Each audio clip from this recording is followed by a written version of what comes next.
So can you let us know, what would you say is one obstacle that many independent artists face, or at least in your opinion, what's one obstacle that you face? You like girls a lot.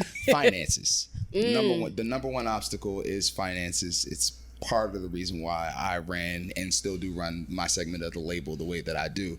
I don't charge people for coming to my studio and working with me. I handpick people that I like their work and I see that ambition and they really want to get there, but they may be a little short on money or maybe don't have a job because they're young or whatever. Like I have two like elder teenage artists that are on my label right now that are working close with me. I don't charge them because it's like, we can build together. If you get rich, cut me in. But until then, let's get this work together because it's not going to hurt me to help you. So I would say the biggest obstacle I face personally is finances, because money is hard to come by, and sometimes people want you to pay for things that it's not even worth paying for sometimes. Yeah, I hear a lot of artists say, like, especially photographers or videographers, like they upcharge everything, especially because they know your artist is like, oh, you really want this, so we gonna charge you a lot. And that's the thing is, like, they know you really want this. You have to sacrifice everything. You got people sleeping in their cars, and you know, August Alsina's story was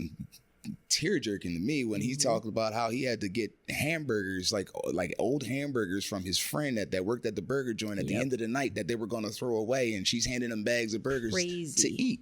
I'm like, you shouldn't have to go through stuff like that just to be able to make dope art. So I try to bridge that gap a little bit myself because of that. I love that. May your pockets never run dry. Thank you. But you know, on the bright side, what do you love the most about this journey? What do you love the most or find the most fulfilling about being an independent artist? Exploration. Ooh. I like to explore every corner of my artistry, and I get to do that being an independent artist because there's nobody telling me, oh, we like that sound, we want you to make 5 more songs like that. And I'm like, but I didn't really like that sound that much. It was part of what I was doing, but it wasn't the whole thing. I don't have to deal with that. I can kind of choose where I want to go, like changing the whole genre. I was, you know, if you would like check out like my Apple Music profile, and you would see like my singles released previous to the album, because this is the first album that I've released under my moniker Xavier Redd. So it's not, before it's been singles, and you know, you can kind of maybe guess the single I released before the album. You can definitely guess because it was also a rock single. That's why I was like experimenting. But like, yeah, I played around too much, so I just made something happen, and I was able to do that based off of being able to explore myself, like literally as an artist. What do I like? What do I like to hear? What do I like to do? Like, what would I listen to again and again and again? Me and my wife listen to my album daily.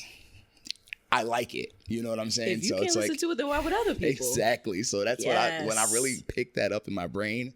I said, dude, take all your skill sets and put them in one spot. That's what I did. And look what happened. Look what happened. See? Now, with all of that in mind, what would you say is the most valuable lesson you've learned thus far throughout your journey in the music industry? And I feel like you probably have a lot because your mama was in it. So you might have a little extensive knowledge. What's the most valuable lesson? Work with a proper moral compass. Ooh. That was deep. Yeah, that's to me the most important part. It's the reason why I'm with Silent Success Entertainment. It's the reason why I work with the artists I've worked with on True Talent Entertainment. It's the reason why I chose to marry the person I chose to marry. It's all of that. So there's a big thing in being able to work with somebody with a proper moral compass. Is your wife in the industry too?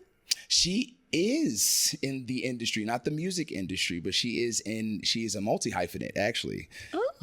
Yeah, we're talking. You want to plug out real quick? Oh, sure. That's Benzie Diaz, my lovely wife of Philadelphia. Well, she's hailing from Charlotte, North Carolina, but been a native here for the past 12 years now. I think we're talking somewhere in that ballpark. Oh, she Philly now. Yeah, exactly.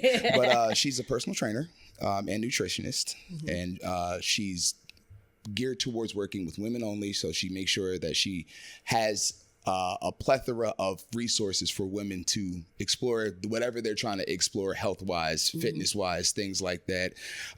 She's a public speaker, an advocate for child sex trafficking with Black and brown girls and children here in the city, as well as nationally throughout the country. She works with a couple of organizations literally saving people. Wow. She's also a gun safety instructor in the city here, trying to break down the stigma and negativity about guns and give them an actual place of for our community, an actual standpoint in place of safety and proper use and things like that, so we can have respect for the firearms instead of being afraid of them. Because truthfully, there are certain people that are afraid of having us with guns. So that's what she thought. So it's breaking down a lot. And I'm sure I'm missing some stuff because she does a lot of niche things as well. You wasn't lying about the multi-hyphenate. No, not at all. And how many times did you practice that? Because you Not at all. I just like, it's the, well, part of what I also do is I do media training and PR training as well. So I have been her media and PR trainer. So it's kind of like putting my own practice in practice. Yeah, we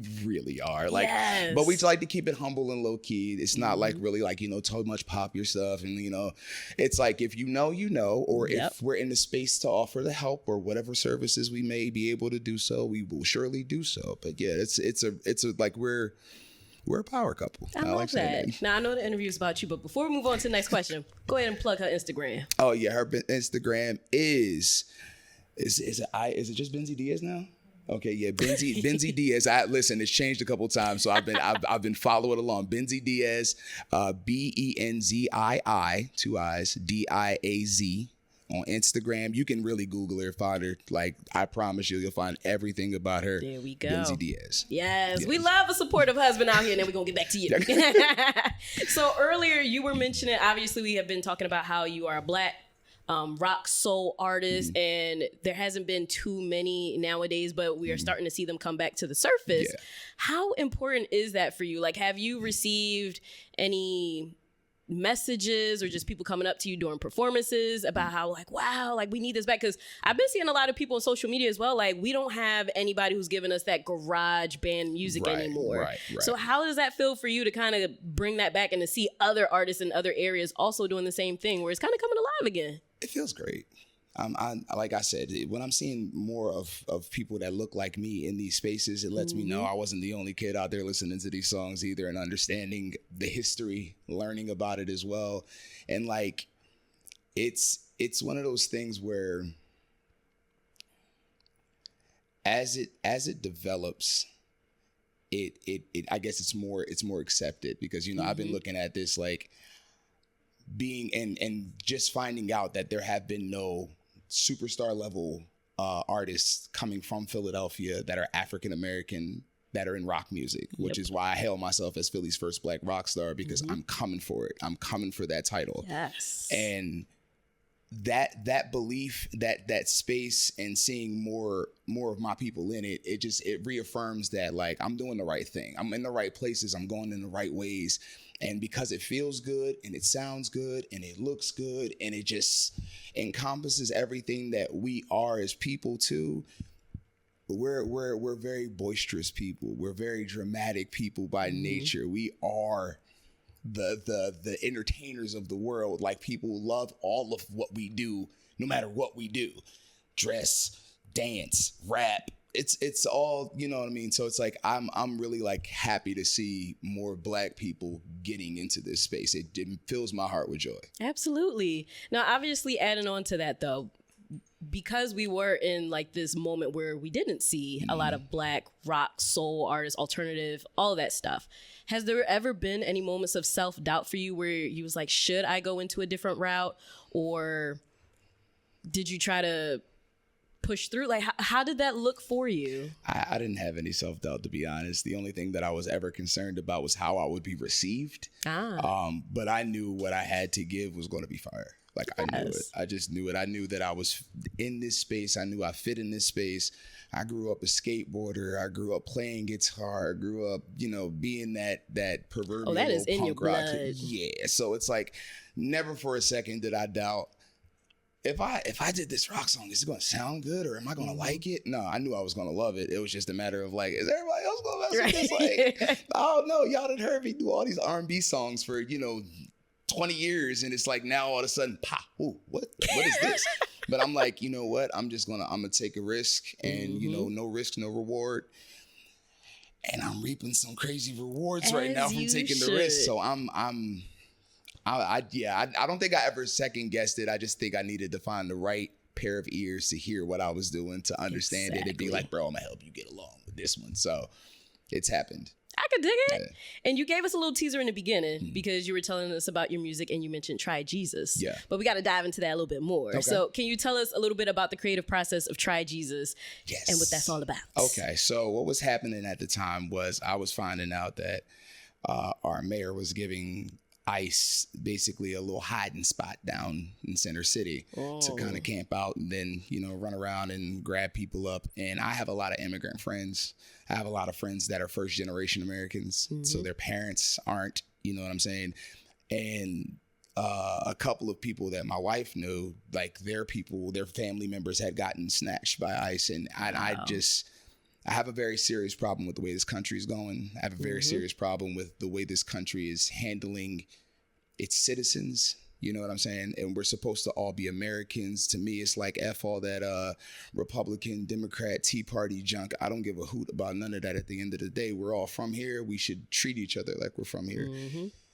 The separatism in our space right now is like it's heartbreaking. So like for me, heartbreak always turns to some level of anger because it just ain't fair. And that's where Try Jesus really came from. It was like, I'm with my people. If we got to band together to protect the little Haitian lady at the end of the block from getting snatched up by ICE, then we going to do it as a community and stand there. So y'all better go find something safe to do before y'all meet some people that y'all don't want to meet. And that's why, I said in the line, one of my lines was like, and you better bring your guns if they bring their knives.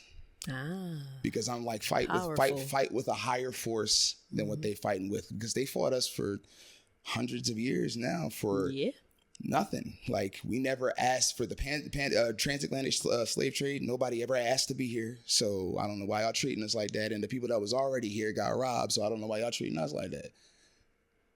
Try Jesus was really like the embodiment of it. I say at the end of it, there's slave catchers. It's cold out on these streets. So yeah, they're out to get us. And that's a reference to ICE because it is cold out on these streets and ICE is cold. So, and I said, but they'll be beating feet when they'll be beating feet when we got our weapons, because if they don't leave, they're going to meet their makers. And it's like, it's a standpoint of like, yo, we're going to stand 10 toes down on protecting our community, our people, and our culture from people who want to destroy it for absolutely no reason. So that's how that song really developed. That was the creative process. I just started penning, and the pen just talked. And I had a song. Did your paper turn to fire or something? It started smoking and everything. I promise you.